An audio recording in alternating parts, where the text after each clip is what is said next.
Hello, friends, and welcome. This is episode 6 of Journey into Fandom, a podcast where I have guests on to discuss what fandoms and communities they're a part of, what their experience has been, what the memes are, and how toxic or wholesome it is. I'm your host, Karis Lunn, and today on the show we have Robert Kelly from the Record All Monsters podcast on to talk about Godzilla. So he talked to me about the origins of the franchise, how the movies have changed and evolved, and how he learned to embrace his love of Godzilla even if other people thought it was weird. It was super fascinating, a really good conversation. Now, without any further ado, please join me on this journey into fandom.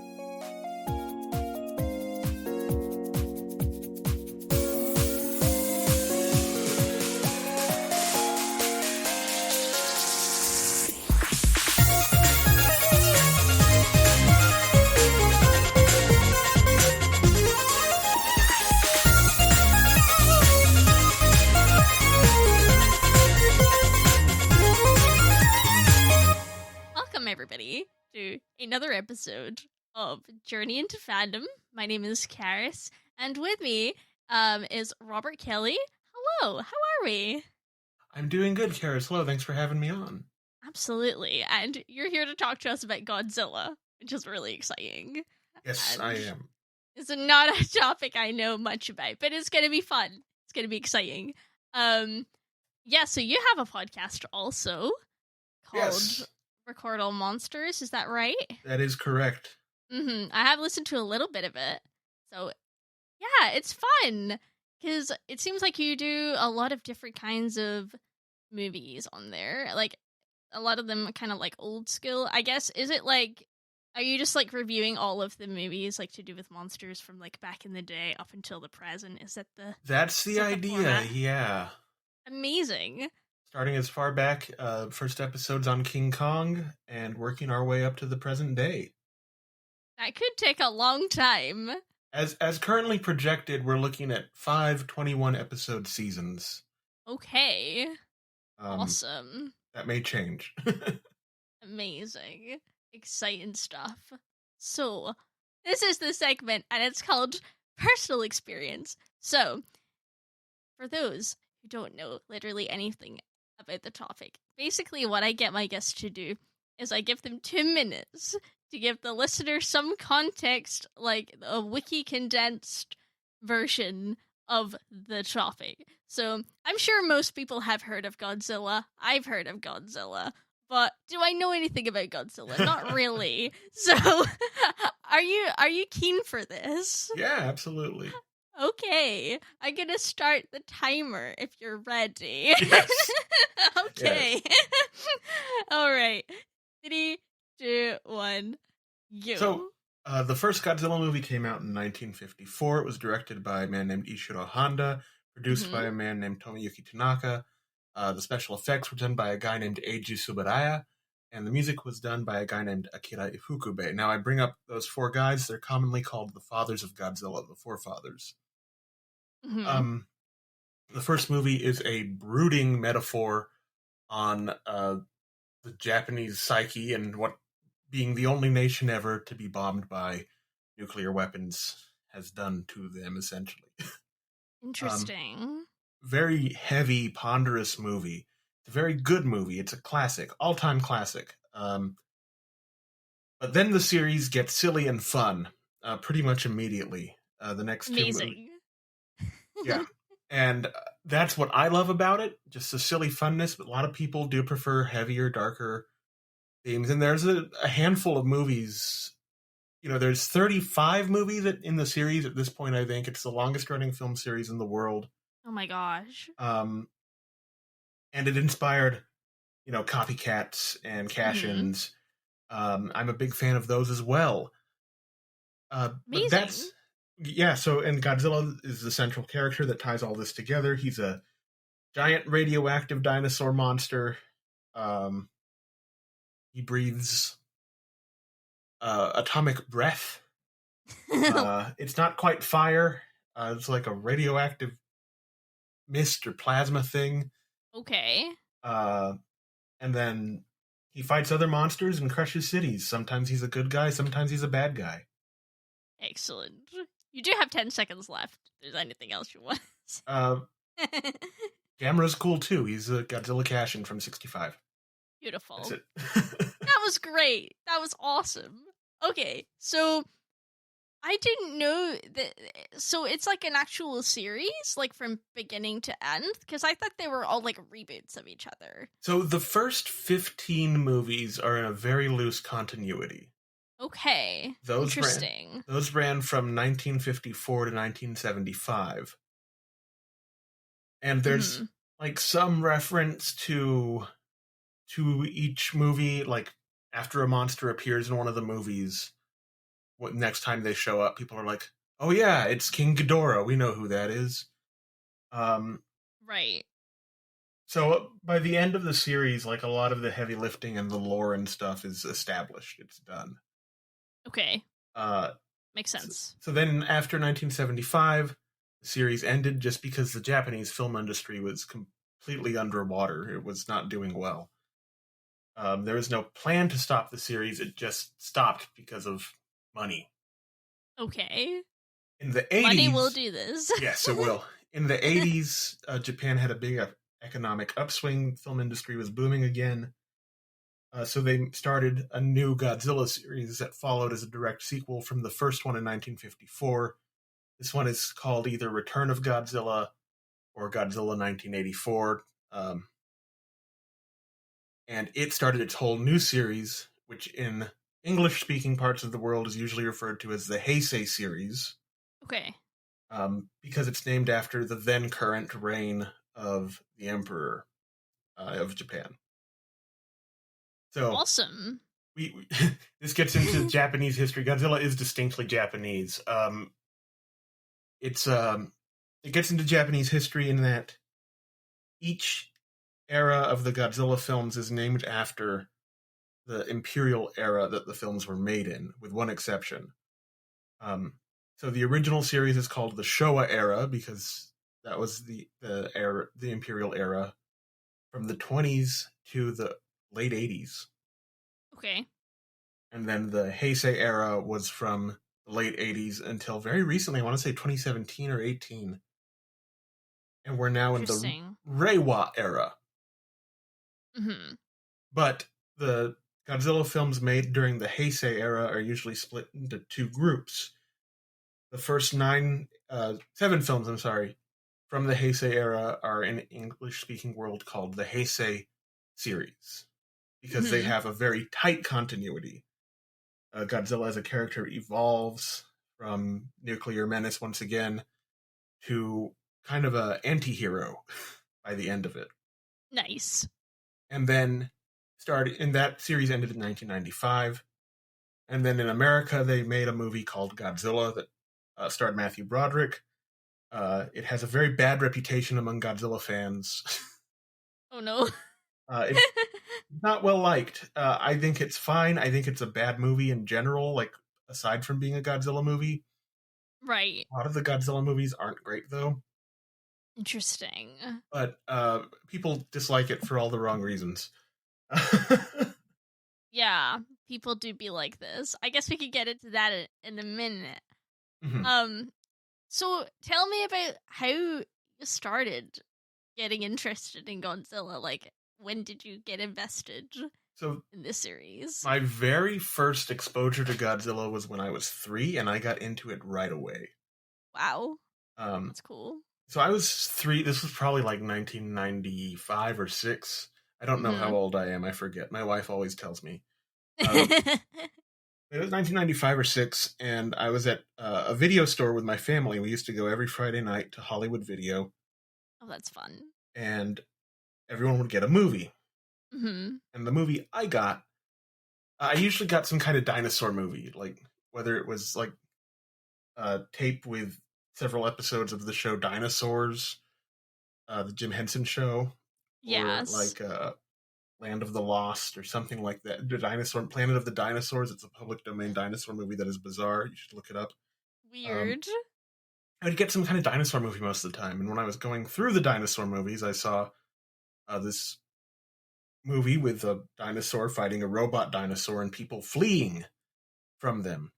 Mm-hmm. And I had just started to be able to read, and my family was Catholic, so I recognized the word God. I was able to sound out Zilla, and I was like, okay, this is weird. But I wanted it. I wanted that movie, so that was the movie I rented. Mm-hmm. And I fell in love. First of all, that one is Godzilla versus Mechagodzilla from 1974. One Okay. of the strange late Showa era Godzilla movies. It was the second to last from the original series. All right. It has a bizarre jazz soundtrack that I love. Oh, that's fun. It's beautiful. The soundtrack for that one was written by a composer named Masuro Sato, who's comparable in Japanese film to someone like Ennio Morricone, who did the music for The Good, the Bad, and the Ugly and Spaghetti Yeah. Western. Yeah. Awesome. But from then on, it was just like Godzilla all the time for me until I was maybe 12, 13. I got embarrassed about loving it so much because kids can be so cruel. Yeah. And my friends were like, "You like that? That's kind of for babies." Because it was seen as kind of like on the same level as something like Power Rangers, which I had also Okay. loved. But they were saying it's, oh, you like that. And if they didn't think it was for babies, they just knew the Matthew Broderick movie, which, again, in and of itself, just isn't very good. Yeah. So they were like, "Oh, you like that dumb movie? Like, you've built your whole personality around this one dumb movie?" I was like, "No, I built my personality around 15 dumb movies." But so I got embarrassed, and for a few years, like maybe 3 or 4 years, I was not comfortable even privately enjoying that. That's so sad. And what happened was I was cleaning. My family got a DVD player. So this Mm-hmm. is maybe, I don't know, 10 years later. I don't know. We got a DVD player, and we were deciding whether or not to keep our VCR. So we were going through our tapes, seeing well, do we have this movie on DVD now? Do we have this movie on DVD now? And I found 5 or 6 of my Godzilla movies, Yeah. and I rewatched one of them, and I was like, I remember why I loved this because it's awesome. This rules. And by this time, I'm 17 or 18, maybe, and I just did not care. I actually, the girl I was dating at the time, she was like, "Why are you so into monsters all of a sudden?" I was like, "I've always been into monsters. This is the real me." Yeah. Yeah. That's awesome. That's really cool. And since then, I'm 30-ish now, almost 30, get past 30. I don't know. My wife, again, I don't keep track of my age. My wife does. But ever since then, since the end of high school, yeah, it's just Godzilla and monsters all the time once again. That's so fun. And it's really cool to see that journey of oh, I loved this thing. And then you sort of shelf it for a bit 'cause you're like, whatever. And then you come back to it and you're like, actually, the thing is good. Yes. And that's great. That's awesome.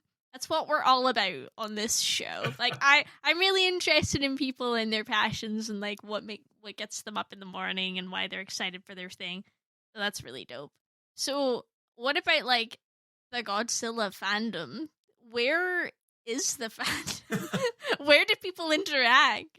So growing up, I think this is a pretty common story with more niche fandoms now. That growing up, if you were into something that no one else really liked, you were very isolated. You were very alone, and that was the case for me with Godzilla. Sometimes friends would watch a movie with me or play Godzilla with me, but it was a big favor. We're doing you a favor by doing this, Robert. And so I wasn't really aware that there was much of a Godzilla fandom at all. And what happened was, when I was pretty young and the internet was becoming more available, I came across this website called Barry's Temple of Godzilla. And that was my first indication that there were other people who loved Godzilla, because there was a web counter on the bottom of the page. Do you remember? Were you around when websites had counters to show how many people had visited? Web counters? I don't think so. I mean, I potentially, but I don't remember that being a thing. But so this website had, hundreds of thousands of visits. Yes. And so I was like, wow, there are hundreds of thousands of people who like Godzilla somewhere. I just haven't met them. Yeah. And now, this seems to be a common experience with a lot of people who love Godzilla. And I know this because I've talked to a lot of people online. Like, they found a website or they started talking to people online. It's a Facebook group I'm a part of that has something like 120,000 members. It's ridiculous. That's cool. There are people, but it's mostly online. Yeah. There is a big convention in Chicago every summer called G-Fest. And that's kind of in America anyway, the big Godzilla fan event. Awesome. Have you ever been to G-Fest? Oh, goodness, no. That's cool though. Yeah, it's awesome when you discover, oh, there's other people that like this thing. And it's weird how that can take a long time to even go looking for those people. And then once you do, you're like, oh, I found my group. Yeah. That's cool. So what about the discourse going on in the Godzilla fandom? The Godzilla discourse is... I'm interested. What do people talk about? Well, mostly Godzilla. No. Makes sense. The Godzilla discourse is really fascinating, and there's been a lot of talk within the space and kind of the tastemakers in the space lately of whether or not it's toxic. I think all fandoms have an element of toxicity. I think so. I think a lot of the elements of the toxicity within the Godzilla fandom come from very young and vocal fans. They're just discovering it. They know it's something kind of niche. And they don't know how to interact with people either online or in person yet. And the other side of it is, or the other side of the toxicity is older fans who are very possessive. They're like, hey, no, I went through the hard times. The pre-1998 Godzilla starvation period, I was there. I suffered through it. Yeah. And you don't get to have this because you didn't earn it. But I think those are just a vocal minority. Most of the fandom is pretty relaxed. One thing I've noticed that I haven't seen in a lot of other fandoms I've participated in is there's this enthusiasm for telling their own stories with the characters. I know fan fiction is a big thing in general. Yeah. You don't see a lot of Godzilla fan fiction. You see people coming into internet forums or on Facebook and just being like, here's my pitch for a Godzilla movie. And it's just 5 paragraphs. And they want feedback. Which I haven't really seen a lot of that. Again, I've seen fan fiction and stuff, but just yeah. If I can make a Godzilla movie, this is what it would be. You see a lot of that in the Godzilla fandom. And I think partly because the movies are like a big sandbox, if you're putting yourself in the place of Godzilla, which I know I did, I'm sure a lot of other people did. So I think that's kind of an extension of that idea. It's a big sandbox and you want to play in it. Yeah, absolutely. And I think the best media is the media that inspires people to want to do their own thing with it. In my experience, something that's oh, this is great. I can make my own original characters or what have you, or my own plot and things like that. It's so fun. Oh, that's really cool. So you mentioned the younger fans. Do you think they're coming off the back of the more recent-ish films? What does the fandom as a whole think of those? A lot of the younger fans are coming off of mostly the 2014 movie, and they either love it or hate it. So, and that's within this fandom. There's a lot of nitpicking about the new movies. Yeah. I'm very grateful to be getting Godzilla at all, and yes, I think there's room for constructive criticism. But I mean, it'd been 10 years between the previous Godzilla movie and the one that came out in 2014. Right. I also don't think Godzilla as a character needs to be so narrowly defined as a lot of people like to do. There's a big trend right now that Godzilla needs to harken back to his original film, and I think the goofy Godzilla who does a drop kick sliding on his tail and uses his atomic breath to fly is actually a bigger part of the franchise at this point than the nuclear bomb allegory. Right. And Interesting. there's room for both. And I think a lot of the younger fans and the older fans, they want to be taken seriously. They say this is something that we need to take seriously. Look to this dark, brooding original. And I think what happens for a lot of people, this is what happened for me, because I kind of went through that phase myself, was, yeah, that's important. It's a great film. It's why everything started. But that's not why I started watching it. I started watching it to watch, dinosaurs beat up their robot counterparts. Right. Yeah, interesting. And I think, like, the 2014 movie, like, I haven't heard many good things about it from people, honestly. Like, most I've not watched it, to be honest with you. But I know, like, all the people that I've spoken to who have seen it are like, oh yeah, it's a really boring movie and like nothing happens, and then like Godzilla's only at the very end, and I'm like, So I don't know if that's like a take within the fandom or if that's just what the normies think that Godzilla So is. it's something that a lot of the younger fans say, a lot of the people who are new to it. And it's because a lot of them are newer to it, it is kind of a normie take. It's Right. most Godzilla movies are around 90 minutes, and I think the most time he's on screen in one of them is under 20. Okay. Most of them average about 11 minutes of Godzilla screen time. Right. And it's because it's hard to write, a whole movie based around like 90 minutes or hell, even 70 minutes of compelling narrative about a dinosaur that can't talk or Right. drive the plot forward except by action. Makes sense. And the thing I always compare Godzilla movies to is hero stories, like myths. So you think about like Hercules stories, a lot of times there's a problem, Hercules shows up, solves the problem, and goes on to his next adventure, right? Yeah. So this is how I think of Godzilla movies. There's a problem, Godzilla shows up, fixes the problem, that goes off to his next adventure.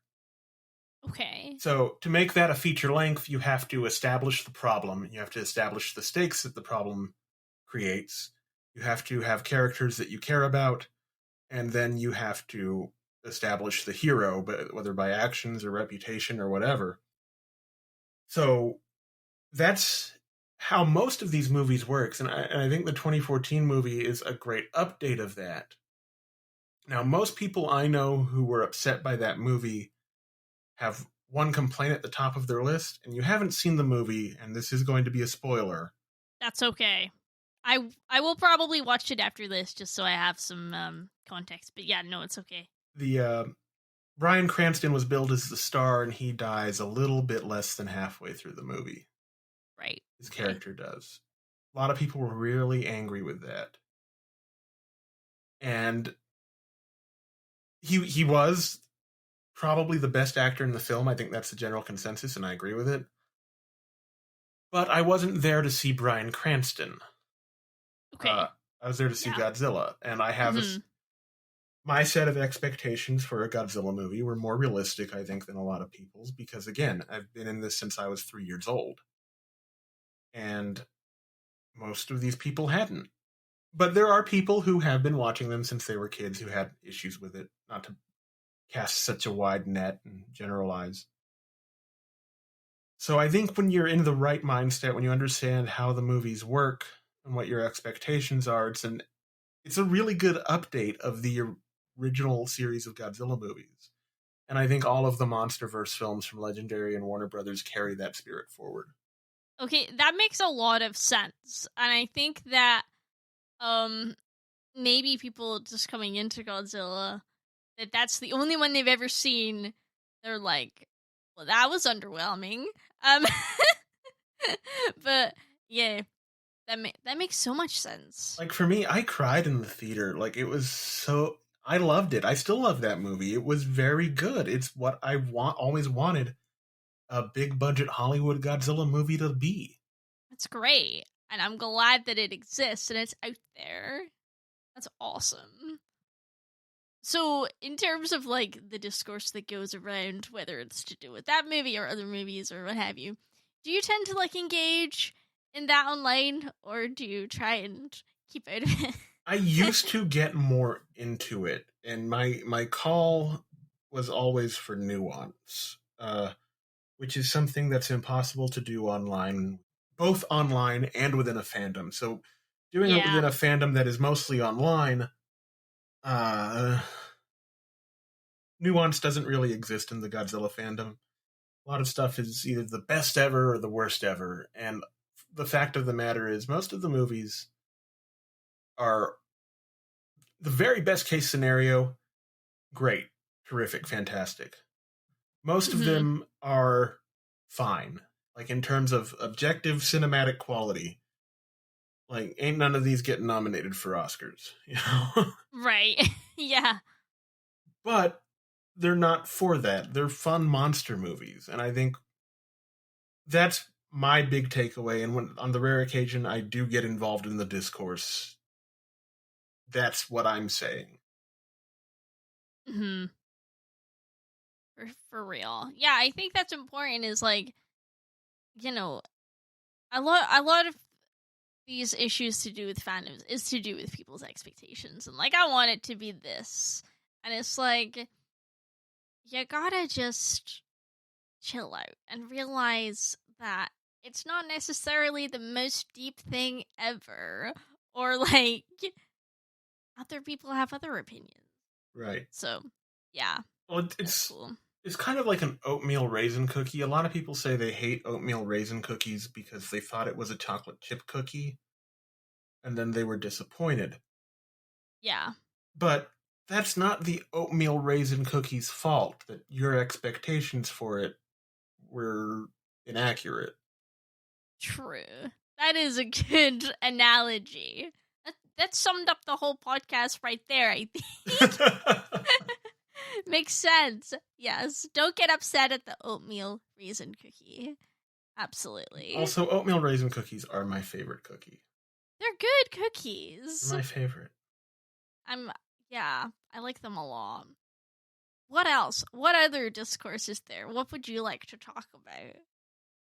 Well, one thing I think is important for the Godzilla fandom is the legacy that both precedes and follows these movies. Giant monster movies weren't really like a thing before the Godzilla movies. If you look at the listings of episodes for my show, you'll see that there's 1933 King Kong, 1952, so a 20-year gap. Yeah. In 1953 or 2, there's The Beast from 20,000 Fathoms. And that sets off a wave of other giant monster movies. And there's essentially one every year through to the end of the 70s. And sometimes multiple. Occasionally one would be a big hit or be expected to be a big hit, and there'd be a lot of cash-ins. 1966 and 67 were like massive years for giant monster movies. In 1967, every major studio in Japan released a giant monster movie. Wow. So I think there's a tendency to with the Godzilla fandom specifically to be very insular. Like, there's nothing like this in the world. There's a lot like this, and that's great. Like, it's a Mm-hmm. thing, and there's more of it to enjoy, and there's stuff before it that influenced it, and there's stuff after that's been influenced by it. 100%. Yeah, I think that's great. That it's not just one thing, you know, it's a big genre. That's cool. Well, there's a tendency among fans to try and pit, like, okay, Godzilla versus Gamera. You have to like one or the other. But, and for those who don't know, Gamera is from a competing movie studio, a giant fire-breathing turtle who can fly and fights other giant monsters. And he was aimed directly at young children, so much so that his nickname is the friend of all children. Nice. But you're like, yeah, you have to like Gamera or Godzilla. Why or why not and? Because yes, the more giant reptiles smashing cities and punching monsters in the face, the better, in my opinion. yeah, it's so fun. So like would you say that there is kind of like a progression of, so you kind of mentioned like the tone of the movies and how they sort of shifted from like being really dark to like becoming kind of like goofy and stuff like that. Like where would you say they're at now? They sort of reverted back to like the more serious, so now somber tone. Now they have a more serious tone, but I don't think anything that's happening in them is any less silly than the silliest movies from the 70s. We just can make it look better now. Right. Because in the recent Godzilla vs. Kong, I mean, Godzilla uses his atomic breath to blow a hole down to the center of the earth from a street in Hong Kong. That's stupid. But I love it. And there are equally stupid things in most of the movies, going all the way back. Yeah. And I think that's great. I think it's important to be able to laugh at the thing, but also enjoy the thing. Yes. Mm-hmm. Well, and sometimes the laughing is part of the enjoyment. Absolutely. There's a very much maligned Godzilla movie called Godzilla's Revenge. I think now they call it All Monsters Attack. It came out in 1969, and it's a very clever and experimental film, but that's not what people wanted. It's also targeted at children. So there's two things that people deride it for, is that it's a childish film and that it's not like other Godzilla movies. Mm-hmm.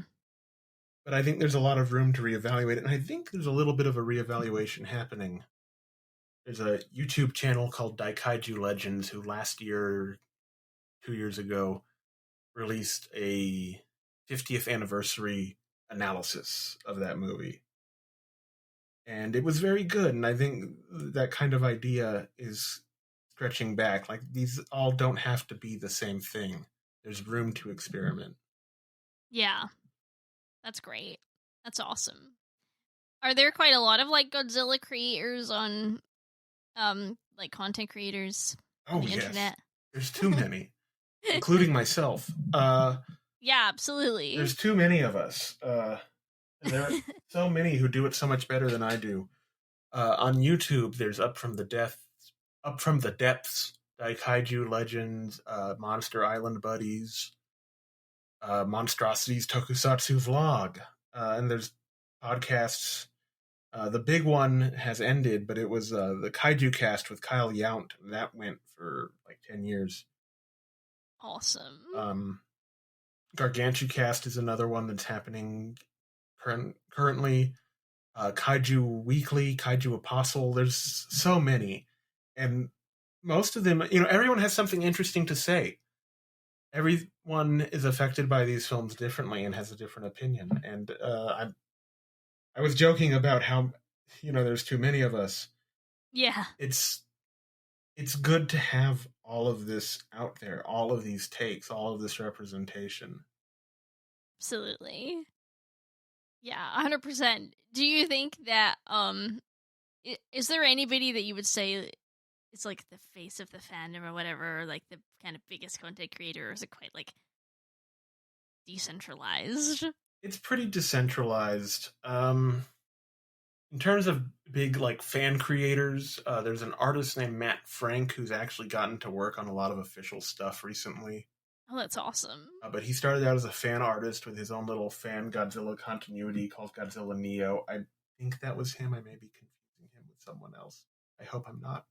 Uh, but he started out as a fan artist, and now he's an official artist for a lot of different kaiju franchises. As a matter of fact, Arrow Video, a UK-based DVD and Blu-ray producer imprint, has used him to do artwork for their Gamera box set and a box set for the Daimajin trilogy, which is a strange little trilogy that's very good, very well loved.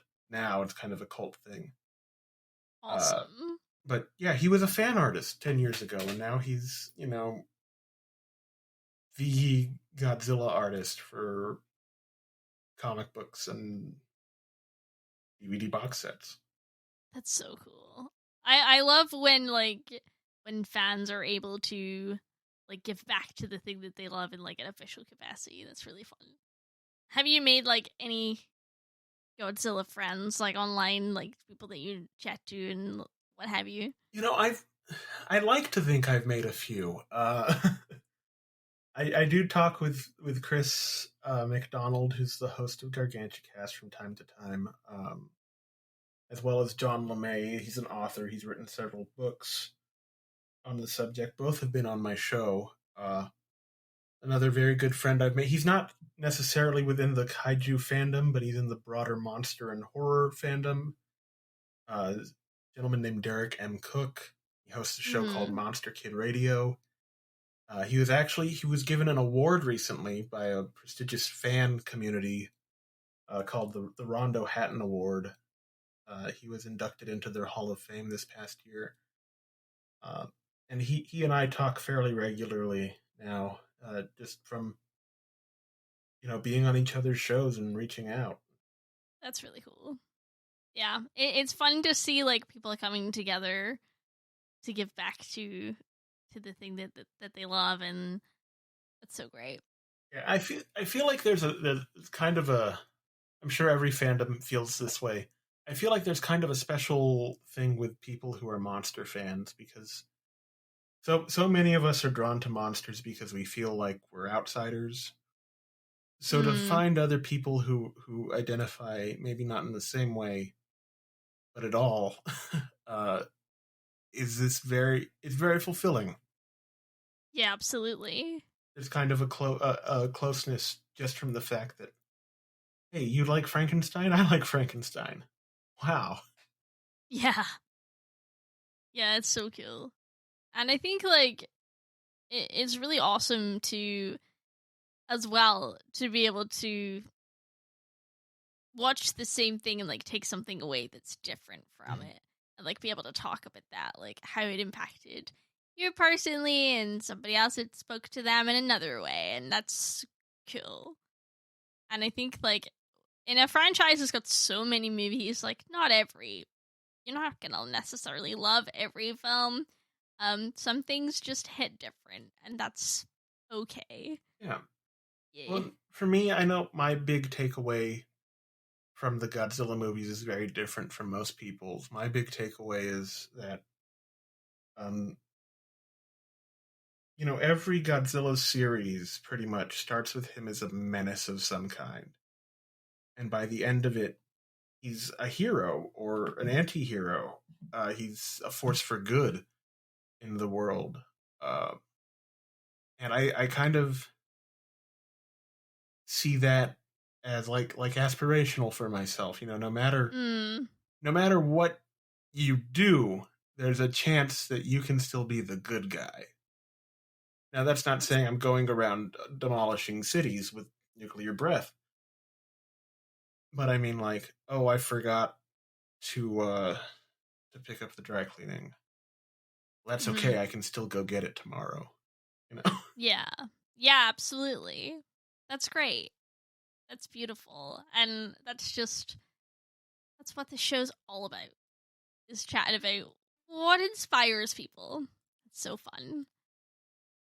So, like, do you think there's anything about the Godzilla fandom specifically that's, like anything about the culture of people talking about Godzilla that you're like, this is awesome. This is why I'm here. Anything that you've not, like, talked about already? Occasionally, for me, the biggest thing is it makes a connection right away.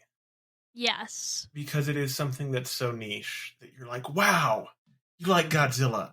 Me too. We're instantly best friends. One of my a gentleman I met, he's been on the show a couple times. We have a mutual friend who kept saying, "Oh, I need to introduce you to each other because you both love Godzilla." And when we finally met, it was like when two puppies meet each other. They're like circling each other and like sniffing and barking and like playing a little and like. Oh. And so we were just like, "Oh, what did you think? Did you like this last movie? What's your favorite Godzilla movie?" And like, just that's always a great feeling. Yeah, absolutely. And I think, like, when you find those people as well, like, you can just celebrate the thing and not be ashamed in any way. That's so good. Yeah. Do you have a favorite Godzilla movie? Just out of curiosity. So in terms of, I'd say either Godzilla versus Mechagodzilla, that first one that I saw, or Destroy All Monsters. Destroy All Monsters is probably the one that strikes the balance of being a good movie and a fun movie the best. But Godzilla vs. Mechagodzilla is just so much fun, even removed from that being my first Godzilla movie. Just, it stops dead in its tracks about 3/4 of the way through for a musical number. There's a giant robot that's disguised as Godzilla, and then Godzilla fights it, and part of the skin falls off, and you see the robotic underneath, and he like cocks his head like a puppy. He's like, "Huh?" It's so much fun. There's some great lines in there too. They discover some metal from outer space, and the scientist character says, it's space titanium. And his assistant goes, "Space titanium? You mean it's from outer space?" And another great line when they see that there is a robot Godzilla, his assistant goes, "Wow, a mechanical Godzilla." And the scientist goes, "You could even call it a Mechagodzilla." Yes, you could. Nice. And there's a homage to that when, again, spoilers for Godzilla vs. Kong. That's all right. When Mechagodzilla shows up in that, a character says, "It's Mechagodzilla." Like, what else do you call it? That's so funny. I think I need to watch this. It sounds delightful. Yes. That'll be my homework. Yes. It's wonderful. Godzilla vs. Mechagodzilla is just silly and fun.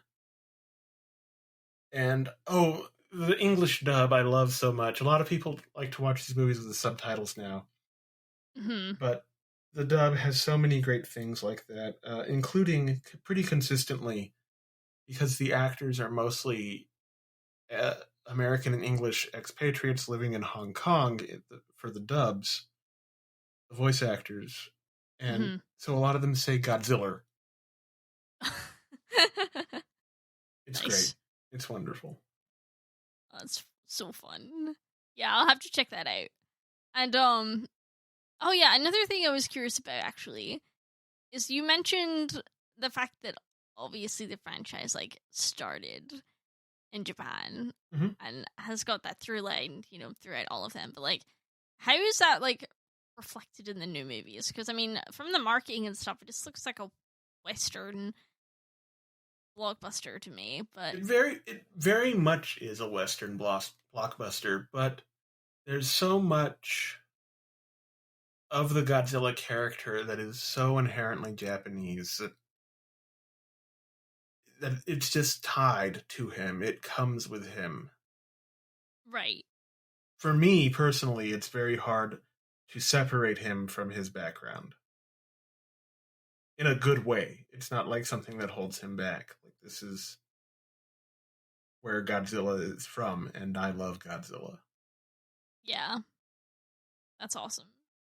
I mean, I love, like, a lot of anime and stuff and things, so I feel like I should check it out. I feel like I might enjoy it. Yeah, there's a lot of overlap between some of the anime community and some of the Godzilla community. There are 2 Godzilla anime series, actually. One just came out this summer from Netflix. It's called Godzilla Singular Point. Oh, cool. And it's very heavy and mathy, but it's also very fun. I had a lot of fun with it. And it has a lot of deep cut references that I don't think you have to know to enjoy it, but if you do know them, it makes it that much more fun. That's and cool. Then there were 3 anime films, feature-length films that told a story, an overarching story, that are on Netflix. They're called, what are they called? Godzilla Planet of Monsters, Godzilla City on the Edge of Battle, and Godzilla the Planet Eater. Awesome. And those are interesting. They're very anime. If you're coming straight from the Godzilla fandom and aren't that familiar with anime, they're more anime than Godzilla, but they might be good starting points for someone coming from the other side. Interesting. I might have to check those out also. Excellent. Yeah. Is there anything else? Anything else you want to talk about in terms of Godzilla? No, I think, well, I'm kind of here to answer your questions. Are there any specific Godzilla specific questions you have? Yes. So many questions. So, where does Godzilla come from? Is that established in the lore? Does he just exist? So it depends on the continuity. Because again, there's 3 main series. In the original series, there are officially two Godzillas, and they were extant dinosaurs who were mutated by nuclear testing. Mm-hmm. They're not that different from what they originally were, and they're just angry and have been woken up by that. And it's kind of a general background thing. In the Heisei series, Godzilla is specifically a very specific dinosaur called a Godzillasaurus, which is not real, that was mutated by an atomic bomb, and we get some detail into how this happened. There's a flashback in the 3rd film in the series that shows the dinosaur and then shows his mutation. And in the 3rd series, which is called the Millennium series, almost all of those movies have their own continuity. And some address it and some don't. Some of them are just, Godzilla's here and he's Godzilla. And some of them are, one of them in particular, Godzilla, Mothra, King Ghidorah, Giant Monsters All Out Attack, which is a long title for a movie. Most people just call it GMK. Nice. In GMK, he is a ghost, essentially, reanimated by the forgotten dead of World War II. And he's taking his revenge on Japan for forgetting their own part in the atrocities that happened in that war. That's interesting. It is. It's very interesting. It's fascinating, actually. For a lot of people consider that their favorite of the Millennium series. It's not my favorite, but I do like it quite a bit. I can't deny how fascinating that story take is, and the action's very good in it as well. Awesome. And then you mentioned the math. Matthew Broderick movie that, like, sounds like it's universally disliked. Yes, it is. There's kind of a take. That was the introduction for a lot of people my age and a little younger to Godzilla, and there's kind of a take now that, well, it's a good monster movie, but it shouldn't be called Godzilla. But it's not really a good movie. But it's not, the unholy abomination that a lot of people make it out to be who haven't come to that side. Well, what do people not like about it? The story is pretty weak. Right. One thing that within the Godzilla fandom that people are very irritated about is one of the design change. That Godzilla looks nothing like any iteration before it. You know how people talk about an iconic character has an iconic silhouette, right? Yes. And so this changes the silhouette drastically. So it's pretty much unrecognizable. It's more like a Jurassic Park T-Rex with spikes. Right. Than it is Godzilla. Now, that's one thing a lot of people dislike. Godzilla's also very powered down from other iterations. There's no atomic breath. He's vulnerable to gunfire. He's not indestructible, which is a big factor in a lot of Godzilla movies. Mm-hmm. And the other thing, and this is like unfortunate misogyny in all the in a lot of nerd spaces. Godzilla is asexual. He produces asexually. Okay. Lays and fertilizes his own eggs. And so some people are like, ew, Godzilla's a girl. Which is dumb. It's very dumb. And that's stupid. It is. Well, and Godzilla has had little baby Godzillas in every iteration of the series at some point. So there's obviously a girl Godzilla somewhere. Like, what the hell's your problem? Like, right. Do you think that about your mom? Do you go, ew, my mom's a girl, I'll never respect her again? It's dumb. But that's a weird take. That is a reason that people get upset with that movie. But for me, issues with it are like, Matthew Broderick discovers that Godzilla is going to lay eggs by running its blood through a pregnancy test that he got at a CVS. Like, what? yeah.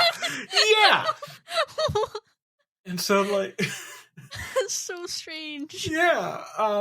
Another thing is that, there's a lot of ethnic slurs about Italians in that movie because it's in New York, and one of the guys is played by Hank Azaria, and he's like, your stereotypical New York Italian guy, and his wife keeps calling him a particular slur for Italians. That's uncomfortable. Yes, it is. It's also too long. It takes a detour to try and beat Jurassic Park about 3/4 of the way in.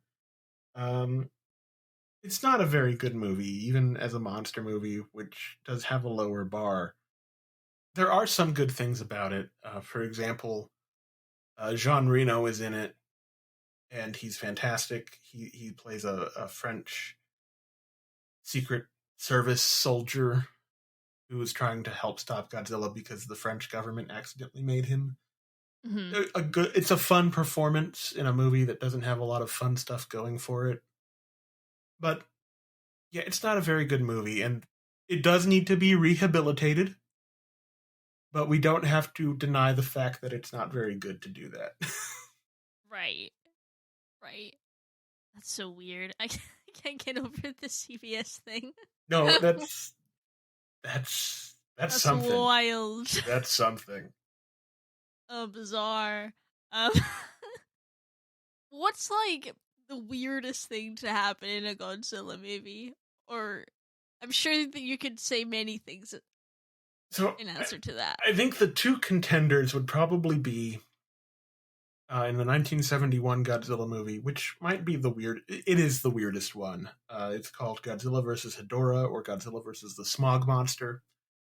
There's an alien that has come to Earth to feed on pollution, and it turns into this big, like, heap that's even bigger than Godzilla, and it can fly, and it shoots a laser out of its eye at one point, and it's really weird. Near the end of and there's like a character has an acid trip where everyone has fish heads in a club. Nice. There's a lady who dances naked in body paint, so you can't like really, or maybe it's a bodysuit. You can't tell because they don't focus on it. It's just like in the corner of the screen for a little while, and you're like, what's going on there? Strange. It's a very strange movie, and there are like little animated segments, and like there's an astronomy lesson for a little bit. But the strangest thing in that movie, most people agree on, is that Godzilla flies during it. Oh. He's beating up Hedorah, the smog monster, who is like, I've had enough of this, and flies away. And so Godzilla tucks his tail between his legs, points his atomic breath down, and uses it to lift off into the air, chases Hedorah down, and drags her back to get beat up some more. That's incredible. I think I need to look this up on YouTube right now. Just type in Godzilla flies and you will find Godzilla flies. Let's have a look. What's going on with that? Interesting. This is beautiful. The music. Amazing. The music is by Riichiro Manabe, and it's one of my favorite bits of Godzilla's score. Yeah. I love this. This is so funny.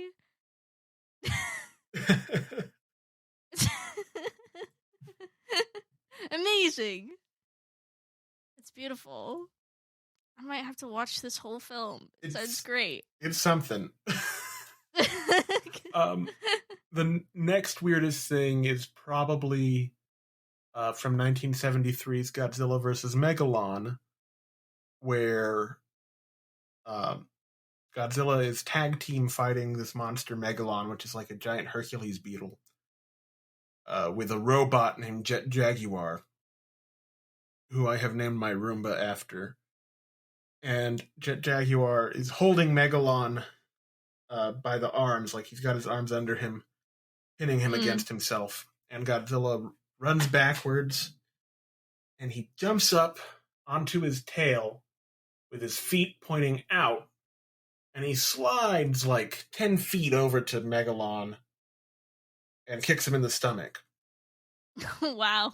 And then the best part about that is, it's like the movie makers knew, oh, this is gold. So they did it again.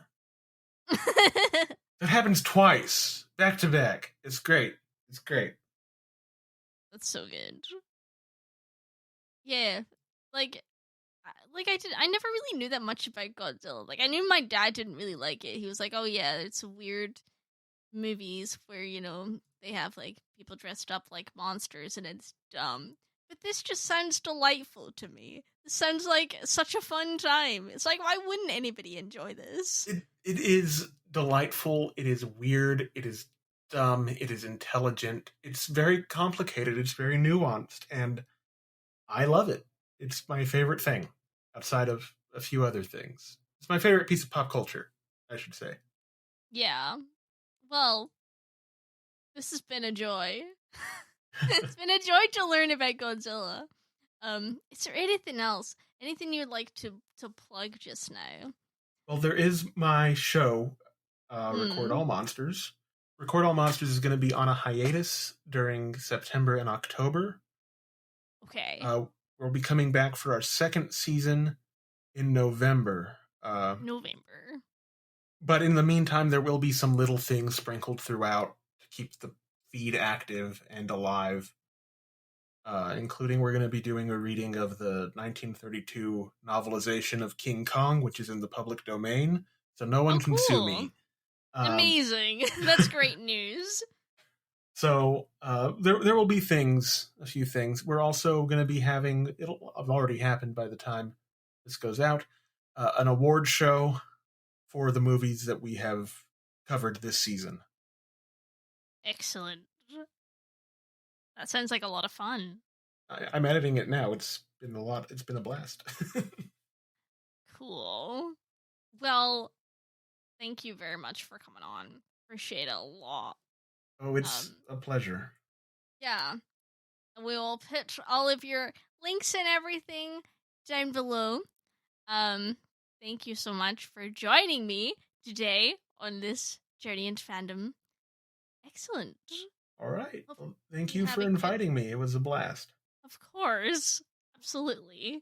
And maybe you can return after I've seen some Godzilla. We can talk about it. That'll be fun. I'd be happy to. Excellent. All right. So that was Robert Kelly. I found this conversation really fascinating because I honestly didn't know what to expect from this episode as someone who knew nothing about Godzilla going in. But now that I know a bit of Robert's story, I've seen a couple of clips, I'm really intrigued to check out some of these movies.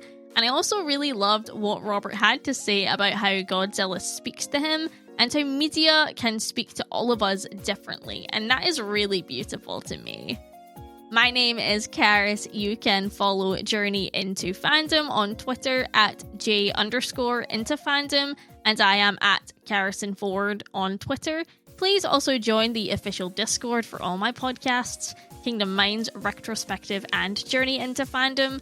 And also, special announcement, we have launched a Patreon. You can subscribe to the show for as little as $1 a month, and that is patreon.com/journey into fandom if you would like to support the show. Thank you so much for listening. Bye!